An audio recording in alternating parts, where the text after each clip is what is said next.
अब समय आ चुका है प्रत्येक मठ मंदिर को घर वापसी का केंद्र बनाया जाए। प्रत्येक मठ मंदिर को घर वापसी का केंद्र बनाया जाए। प्रत्येक मठ मंदिर अपना एनुअल टारगेट सेट करे कि हम कितने लोगों को घर वापसी कराएंगे। आखिर एक तरफ जोशुआ प्रोजेक्ट चल रहा है क्रिश्चियंस का, उनका टारगेट है कि हम एनुअली इतने लोगों को कन्वर्ट करेंगे। दूसरी तरफ एक और प्रोजेक्ट चल रहा है, उनका टारगेट हम इतने लोगों को धर्मांतरण कराएंगे। तो क्या हमारे पंडा, हमारे पुजारी, हमारे महंत, हमारे गुरु, हमारे कथावाचक, हमारे भगवत कथावाचक, हमारे आचार्य, हमारे मंडलेश्वर, हमारे महामंडलेश्वर, जितने हमारे पंडा पुजारी हैं, ये घर वापसी का टारगेट नहीं ले सकते क्या? जोर से बोलिए जरा। और जानते हैं धर्मांतरण कराने वालों जो कराते हैं उनका एक ही लेके एक छोटा सा पैकेज है, क्या? आ जाओ हमारे यहाँ कन्वर्ट हो के हमारे यहाँ आ जाओ, जन्नत मिलेगी। जन्नत में क्या मिलेगा? दूध की नदी। जन्नत में क्या मिलेगा? फूलों का गद्दा। और जन्नत में क्या मिलेगा? जोर से बोलिए जरा। वो सवा 125 फीट की, भगवान जाने क्या करेंगे। महिलाओं के लिए कुछ भी नहीं। मुझे समझ में नहीं आ रहा है हमारे प्रत्येक मठ मंदिर से आवाज क्यों नहीं उठ रही है?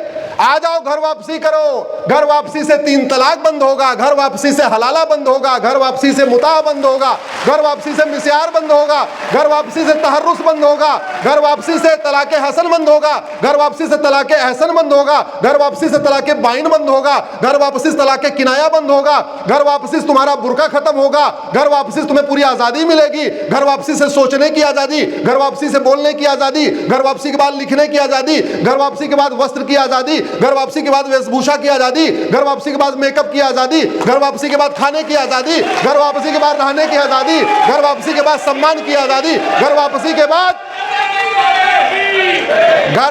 के बाद तुम नौकरानी नहीं बल्कि अर्धांगिनी बन जाओगी, आधे अंग की मलिका बन जाओगी।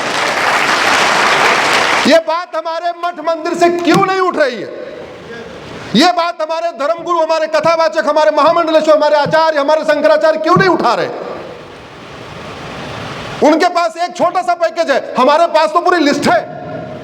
बताना चाहिए कि नहीं बताना चाहिए? बताना चाहिए।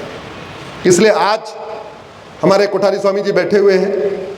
भारत में सबसे भव्य मंदिर तो हमारे भगवान स्वामीनारायण के हैं। महाराज जी एनुअल टारगेट सेट करिए, एनुअल टारगेट सेट करिए। और एक बार बहन बेटियों को पता चला इतना अच्छा पैकेज है, फिर तो अपने घर वालों को डंडे मार मार के ले आएंगे। उनको आजादी की जरूरत है, उनको स्वतंत्रता की जरूरत है। किसको नहीं चाहता भाई मैं अपने तरीके से जीवन रह सकूं? हर व्यक्ति स्वतंत्र होकर रहना चाहता है, कोई गुलाम होकर नहीं मरना चाहता। इसलिए पहली आवश्यकता यह है कि अगर हम चाहते हैं सब नर करें परस्पर प्रीति, चलें स्वधर्म निरसुत नीति, हमें अपने प्रत्येक मठ मंदिर को घर वापसी का केंद्र बनाना पड़ेगा। अब आप सोच रहे होंगे कि मैं तो सुप्रीम कोर्ट का व्यक्ति हूं, ये घर वापसी की बात क्यों कर रहा हूं? तो ये घर वापसी में संवैधानिक बात कर रहा हूं। भारत का संविधान धर्मांतरण की परमिशन नहीं देता।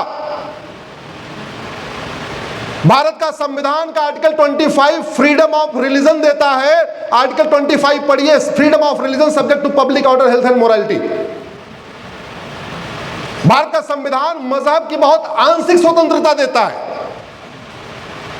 भारत का संविधान रिलीजन की बहुत पार्शियल, बहुत थोड़ी सी स्वतंत्रता देता है। और जिस स्वतंत्रता देते समय भी 3 कंडीशन लगा दिया कि मजहब को फॉलो करते समय कोई ऐसा काम नहीं करोगे जिससे पब्लिक ऑर्डर डिस्टर्ब हो जाए।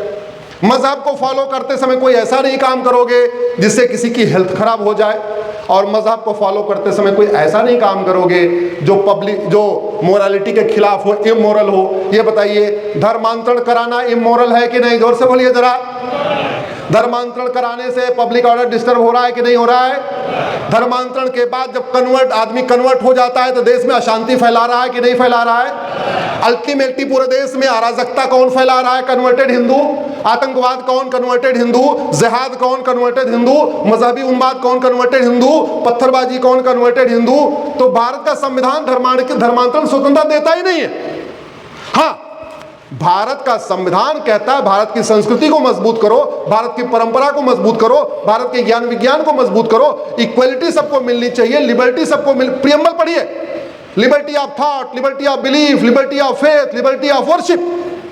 ये जितनी लिबर्टी दी हुई है ये धर्म में है कि मजहब में है? जोर से बोलिए जरा। धर्म में है। इसका मतलब घर वापसी कराने से संविधान मजबूत होगा, घर वापसी कराने से बाबा साहब अंबेडकर का सपना साकार होगा, घर वापसी कराने से गुरु गोलवलकर जी का सपना साकार होगा, घर वापसी कराने से वीर सावरकर जी का सपना साकार होगा, घर वापसी कराने से सरदार पटेल का सपना साकार होगा। इसलिए हम सब लोगों को मिलके घर वापसी अभियान शुरू करना चाहिए। और घर वापसी अभियान केवल मठ मंदिर से क्यों, ये जितने बिजनेसमैन हैं जो अपने घर में अपने यहाँ काम देते हैं लोगों को, वो घर वापसी क्यों नहीं करा रहे? आपके यहाँ 10 आदमी का लगाते हो, 15 आदमी लगाते हो, 20 आदमी लगाते हो, उसमें 1-2 कन्वर्टेड हिंदू रखते हो कि नहीं रखते हो? उस कन्वर्टेड हिंदू को समझा के, बुझा के, ब्रेन वॉश करके उसको क्यों नहीं घर वापसी करा रहे? क्यों नहीं बता रहे हो तुम गलत जगह फंसे हुए हो? अरे भाई, आपके परिवार का वही कोई व्यक्ति बिछड़ जाए तो आप पुलिस में जाते हो, हर जगह जाते हो, सरकार से कहते हो कि हमारे परिवार को घर वापस लेके आओ। तो यहाँ जो बिछड़े हुए हैं, चाहे वो बाबर के डर से बिछड़ गए, चाहे औरंगजेब के डर से बिछड़ गए, चाहे गोरी के डर से बिछड़ गए, चाहे कुतुबुद्दीन के डर से बिछड़ गए, या ऐबक के डर से बिछड़ गए, या अकबर के डर से बिछड़ गए, या पैसे के लालच में बिछड़ गए, या आजकल बिछड़ते जा रहे हैं चावल के लालच में, कुछ और लालच में, उनको घर वापसी कराना हमारा लक्ष्य है कि नहीं है? जो करना चाहिए कि नहीं करना चाहिए? तो जितने बिजनेस व्यापारी उनको भी कराना चाहिए।